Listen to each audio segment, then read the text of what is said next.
જી, અમે અહીંયા કલેક્ટર ઓફિસે આવેદન પત્ર દેવા આવ્યા છીએ। તો ગઈકાલનો જે બનાવ છે કે પીટી જાડેજાને એક નોટિસ આપવાની હતી। આજે 11 વાગે એમને હાજર થવાનું હતું, એની બદલે કોઈ વોરંટ નહોતું, કાંઈ નહોતું। તો રાત્રે એમની ધરપકડ કરી અને અમદાવાદ લઈ ગયા।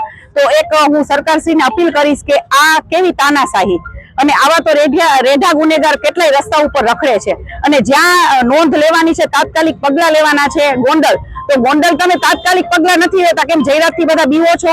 ત્યાં કેમ તાત્કાલિક આવું બધું નથી થતું? અને નાની એવી બાબતમાં અત્યારે પીટી જાડેજા ઉપર તરત તાત્કાલિક પાછા કરવામાં આવી। તો અમારો આંદોલનનું જ આ પરિણામ છે કે અમે સત્યની લડાઈ અને બેનું દીકરીઓ માટે જે લડ્યા હતા એનો જ આ ટાર્ગેટ કરી અને આ ક્ષત્રિય સમાજને અવારનવાર ટાર્ગેટ કરવાનું કારણ શું છે? જી, આજે જે અત્યારે કલેક્ટર કચેરી આવેદન દેવાના નિરાકરણ નહીં થાય, શું આગળ નથી?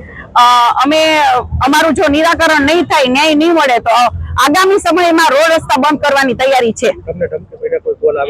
જી ના, મને આજ સુધી કોઈ દિવસ ધમકી ભરેલા કોલ નથી આવેલા, અને આવશે તો પણ હું તૈયાર છું, કેમ કે સત્ય માટે લડીએ છીએ, કોઈ ખોટા કામ કરતા નથી। બરાબર? બીજેપી સરકાર સામે અમારે આજે પણ વિરોધ નથી, પણ બીજેપી સરકારને ક્ષત્રિય સમાજનો શું વિરોધ છે? અમારી તમામ માહિતીથી અપડેટેડ રહેવા માટે જોડાયેલા રહો ત્રિશુલ ન્યૂઝ સાથે।